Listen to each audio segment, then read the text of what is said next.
ద్రౌపది దేవికి సీతాదేవికి క్షమాపణ చెప్పమంటున్నారు. అదే చేత్తో గరికపాటి గారికి, యాక్టర్ శివాజీ గారికి, తర్వాత హిందూ సంఘాల వాళ్ళకి క్షమాపణలు అడగమంటున్నారు.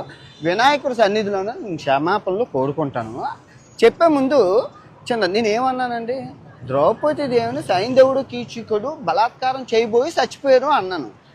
బలాత్కారం అంటే ఇంగ్లీష్లో ఏంటి, రేపు.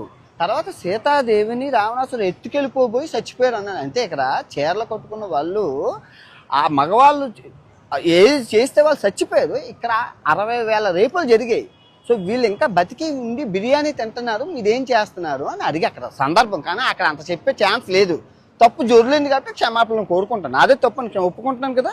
సో ఇప్పుడు నేను తప్పు చేస్తే రాత్రికి వినాయకుడి సన్నిధిలోనే రక్తం కక్కుకొని చచ్చిపోతాను. కనుక నా తప్పు మీరు స్వీకరించకపోతే ఈ సంవత్సరం నుంచి నెక్స్ట్ సంవత్సరం వరకు అష్ట దరిద్రాలు మీకు అంటుకుంటాయి.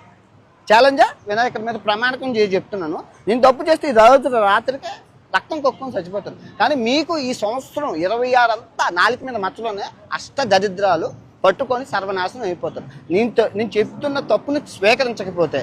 2, గరికపాటి గారికి టీషర్టును జీన్ ప్యాంట్ ఆడవాళ్ళు వేసుకుంటే నచ్చదని అంటున్నారు. నేను అబ్బాయిలు వేసుకుంటున్నారు కదండి అంటే అవన్నీ నాకు తెలియదు. ఆడవాళ్ళు పద్ధతిగా ఉండాలి, చీరలు కట్టుకోవాలన్నారు. ఓకే, అది ఆయన పెద్ద ఆయన కాబట్టి నేను ఆయన్ని తిట్టలేదు. కాకపోతే కొన్ని పదాలు వారాను, దాన్ని వెనక్కి తీసుకుంటూ క్షమాపణలు కోరుకుంటున్నాను. ఇంకా శివాజీ గారిని ఆయన సామాన్లు అన్నందుకు నేను తిట్టాను, ఆయన వెనక్కి తీసుకున్నారు, నేను వెనక్కి తీసుకున్నాను. Problem solve. ఓకే, మీరు ఎక్కడితో వదిలేస్తే బాగుంటుంది, లేదు అంటే మీ ఇష్టం. నేను ఇప్పుడు మంచి శాండ్విచ్ మసాజ్ థాయిలాండ్లో చేసుకొని రాత్రికి మంచి సినిమాకి వెళ్ళి ఆ వీడియో రేపు పొద్దున్న పెడతాను. ఓకే, నేనైతే చిల్ అవుతాను, రిలాక్స్ అవుతాను.